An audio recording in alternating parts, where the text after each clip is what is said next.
How well do you know your emojis? And you know what I'm talking about. Those cute little icon symbols that we often use. They'll be on social media, or they'll be with our email and text messages. And we use them to say something with just a little symbol. How well do you know them? Now, actually, there are so many out there and new ones coming all the time. I frankly don't know all the meanings, but there are some that are used so frequently, I think we all know what they mean. So let's test your knowledge and see if you remember what these things mean. Let's start with this first one. Well, what does that mean? Well, that's kind of an obvious one there. You see the heart, you're thinking, oh, I love that. That's why you did the heart symbol. But this one, of course, totally different. The broken heart. Yeah, that's sad. That's so sad to see that and hear that.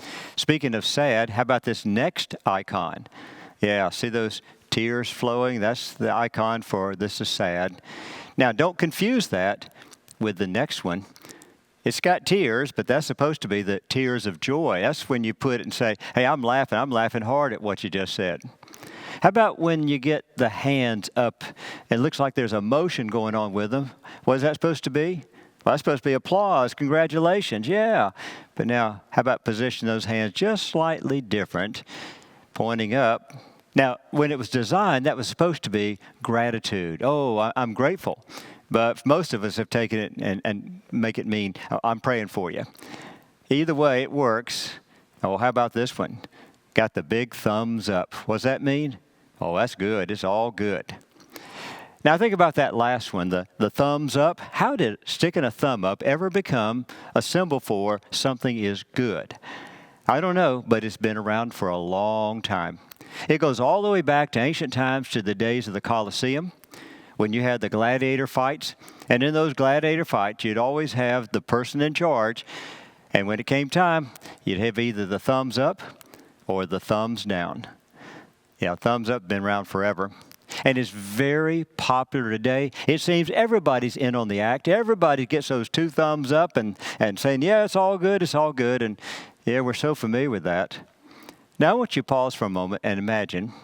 So, how do you do thumbs up if you didn't actually have any thumbs? Well, I'm going to tell you the story about a man who had that exact situation happen to him. It's part of our series called The Strange Tales. I'm picking Old Testament stories that are usually unknown. Most people say, I never heard that story before. Little small tales, and they're a bit odd, a bit strange.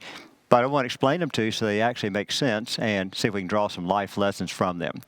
So today's strange tale is from the book of Judges.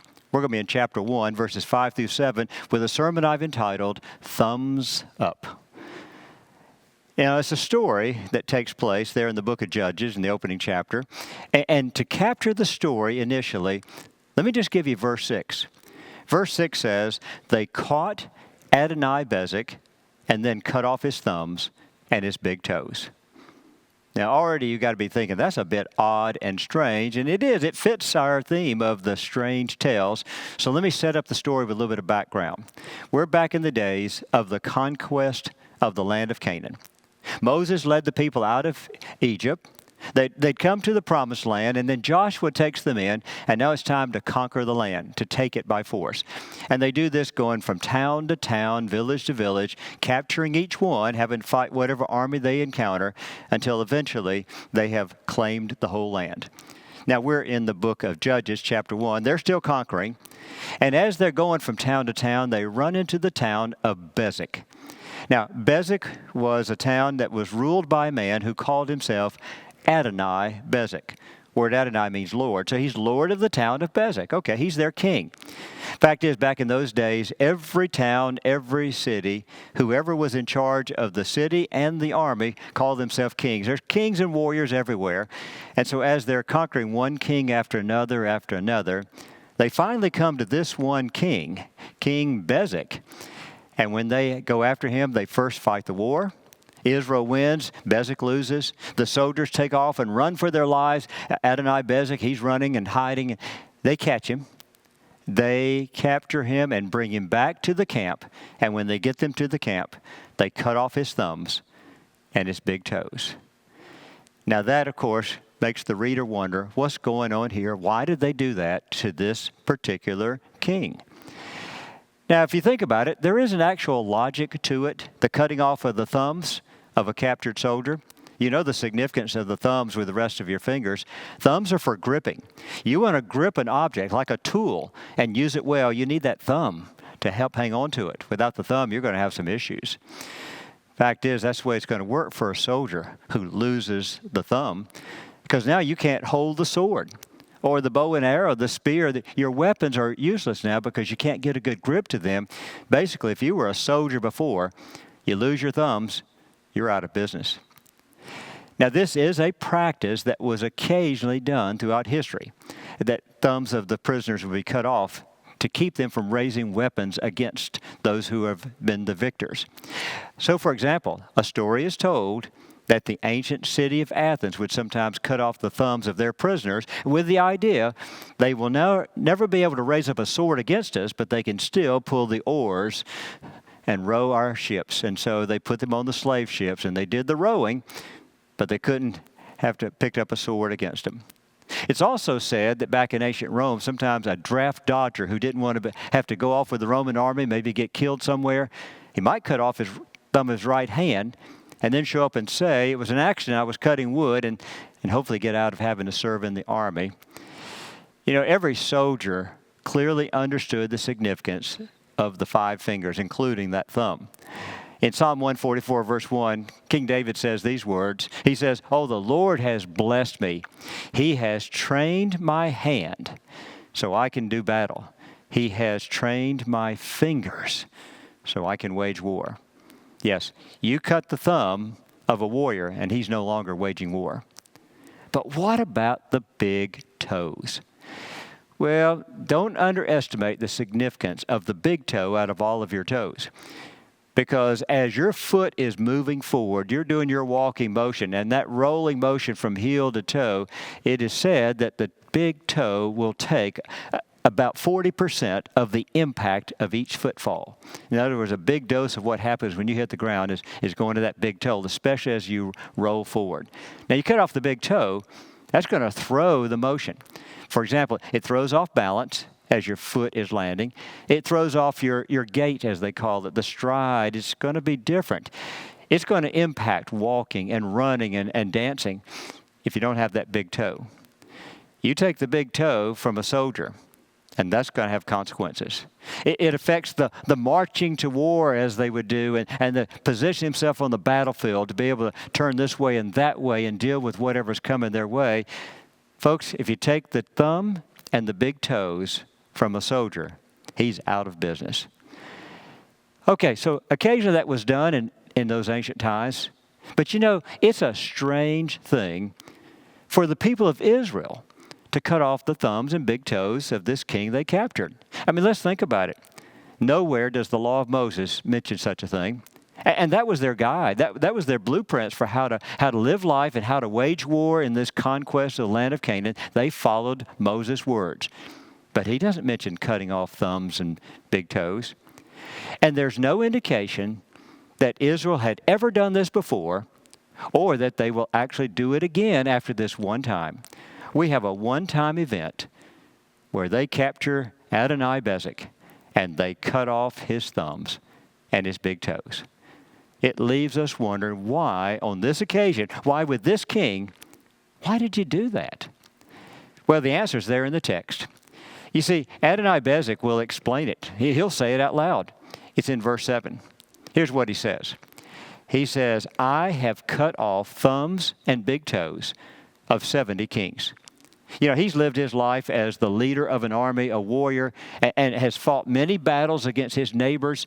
And as he's captured their kings, and he'll capture the next one that takes over after him, whether the number was 70, that is an exact number, or rounded off or exaggerated, doesn't matter. He says, this is what I did to them. I cut off their thumbs. I cut off their big toes. He said, I made them pick up scraps from under my table. He'd sit at his banquet table eating well.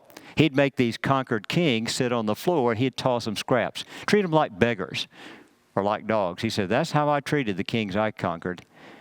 So he says, now God has paid me back for what I did to them. It's a very philosophical attitude there, but you see what he's saying. I did bad things to those other kings. It is no surprise to me that the God of Israel is now bringing that bad back on me. What he's saying is what we would today call a conventional wisdom. That is, it's a common idea that floats around. People think it, they know it, they feel it to be true, and you didn't have to be taught it. It's just a sense you have that if you put bad out there, that bad is going to come back on you someday. You know, in the Eastern world, they would refer to it as karma. Your bad karma. You do bad things, that bad karma is going to come after you one day. Now, in the Western world, we have a host of expressions we use to convey that same idea. For example, you'll get what's coming to you. Oh, yeah, buddy, you're going to get yours one day. Yeah, that's the idea. You've done some things you shouldn't have done. They're coming back. Or how about this expression? What goes round comes around. Yeah, you hear that because it's how we feel. You put it out there, you know it's got to come back your way someday. Now, in the Old Testament law of Moses, he actually does speak about such a thing. It's the eye for an eye there in the book of Leviticus. In Latin, we refer to it as the lex talionis. And what that means is, it means this is the rule of justice, the rule of a just payback. Eye for an eye is if you take out somebody's eye, you now deserve to have your eye removed as well. Now, first, I do not know, did they always literally do that? We don't have enough data to know that. Or did they go for a comparable value, figure out and estimate what the value of the harm is, and then make sure you pay at least that, if not more? Don't know how they actually applied the rule.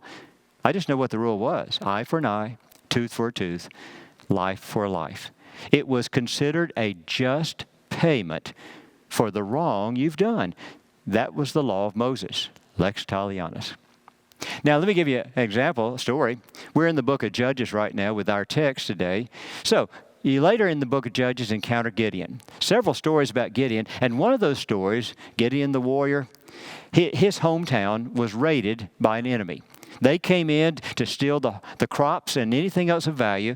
Now, you could just simply steal and run, and that'd be one thing. But this occasion, they stole and they killed several people in the town, including members of Gideon's family.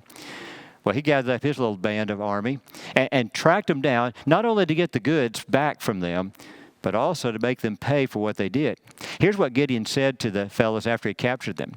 He said, "If you had spared my family, I would now spare your life. But you killed them, and now I will kill you. Lex talionis, eye for an eye, life for a life." There's another story later in the Old Testament. It's about the prophet Samuel. Israel was going up against the Amalekites. Amalekites were an army that were led by King Agag, and they oftentimes went around conquering and killing and looting and plundering. They were always doing all types of damage and destruction. But finally, Israel conquered them and captured King Agag. As Samuel faced King Agag, he says to him, "You have made many mothers childless. Now your mother is going to become childless. Yeah, you killed men and left mothers to grieve. Now I'm about to kill you and your mother will grieve." Lex talionis, eye for an eye, life for a life. You see, that's what Adonai Bezek is saying when he says, "This is what I did to many kings. I cut off their thumbs and their big toes. It is no surprise to me that God in heaven has turned that around back on me, and now I've had my thumbs and big toes cut off." It makes sense. Now, you and I today, looking back with our modern perception, that may look a bit cruel and barbaric, all of those actions. We might say, well, that was then, and that's really not now. That's the Old Testament. I want you to understand, though, that the New Testament teaches the same concept, but in its own way. In fact, you've heard it. As the Apostle Paul put it in Galatians 6, verse 7, you will reap what you sow. Yeah, whatever you sow, that's what you will reap. And that's how Paul put it there in that text. In fact, he makes it something that's not just simply an observation of life and the way it works. It's a principle of God. He says in that passage, "Do not be deceived. God will not be mocked. Whatever you sow is what you will reap." See, God's behind that principle. And God makes sure that the things we put out there do eventually have their consequences, because actions have consequences, and those consequences will come back your way. So, as Paul will later explain in that passage as he continues on, So if you do bad, you'll suffer the consequences. But also, he says, the more positive spin, and if you do good, you can enjoy the results. Yeah, it's good and bad. They both have their consequences, and God in heaven brings those consequences back our way. Now, he also uses the phrase, in due time. That is, you may get the consequences now. It may be somewhere later down the road. It may not even be in this life at all. It may be in the next life as we face the Lord at judgment and then receive our eternal destiny. But God does have a way of bringing things back upon us, good and bad. Now, when Paul gives us that principle, you reap what you sow, it's obviously being drawn from the farming illustration. That is, whatever kind of seed you put out there, that's the kind of plant that you'll harvest. You can't plant wheat seed and then expect to get corn or tomatoes. It's not going to happen. It's what you sow, that's what you're going to reap. Also, the amount, as the scriptures will say, you put a little bit, you get a little bit. You put a lot, you can get more. Yes, you reap what you sow. A principle of life. Goes all the way back to the Old Testament days under different wording, but it's a principle that still applies this very day. Now, when you think about that as a principle of both good deeds as well as bad deeds, apply that to our lives in a very practical way. In fact, the application is so obvious, I'm not going to belabor the point with a whole bunch of explanation. It explains itself. I mean, let's try some examples. Take your health and well-being. And we all grow up listening to our parents, our teachers, our doctors give us advice on good eating and bad eating, on what we eat and what we drink. And we know there are consequences for those choices.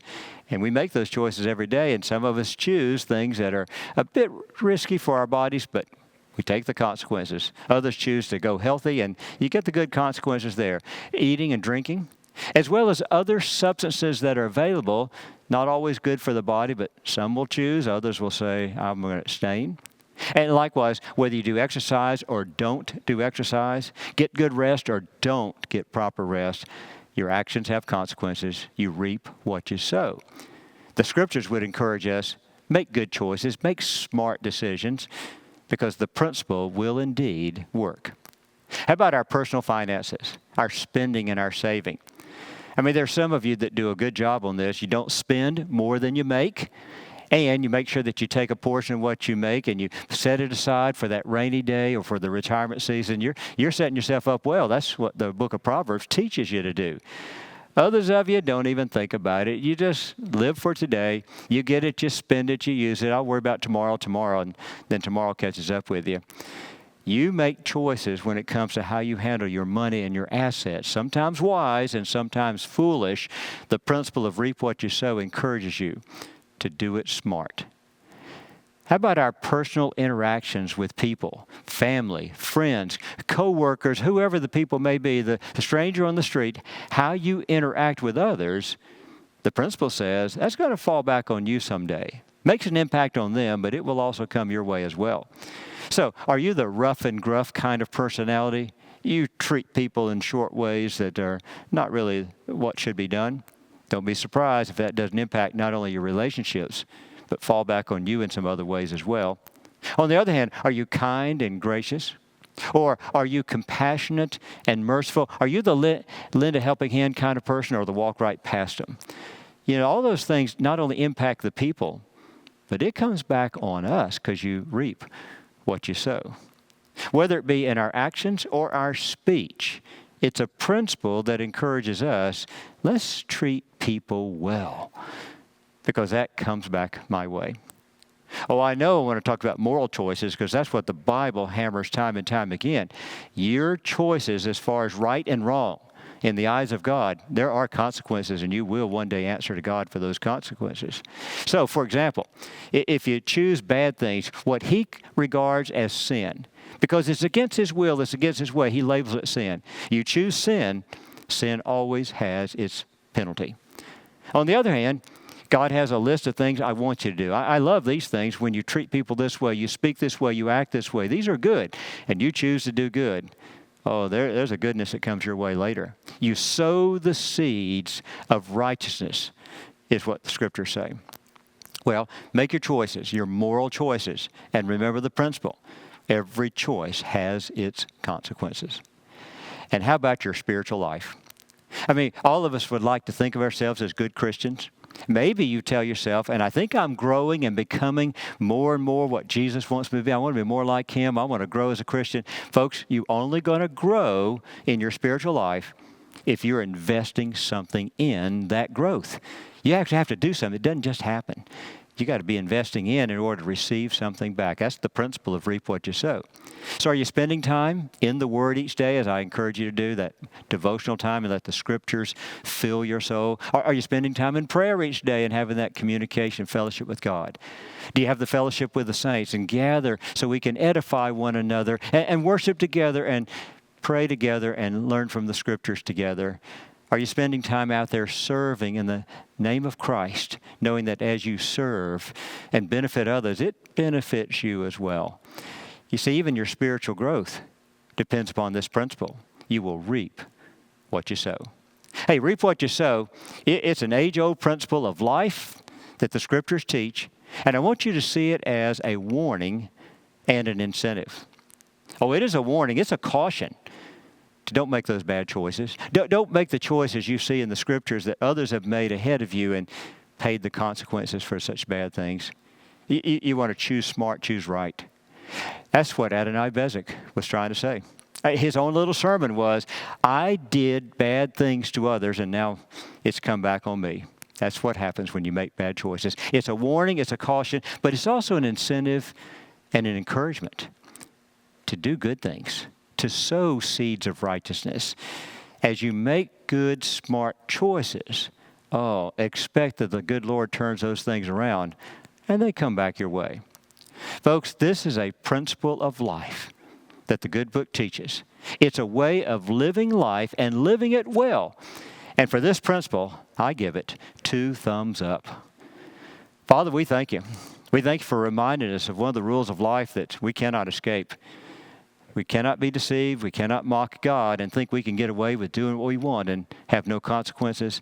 The consequences always follow from our actions. Help us choose good actions, smart, right, holy, and true, knowing that as we do what is right, avoid that which is wrong. It's going to impact those around us, but more than that, it impacts us. Father, we thank you for the blessings you've already given us. We look forward to what lies ahead as we try to do your will and your way.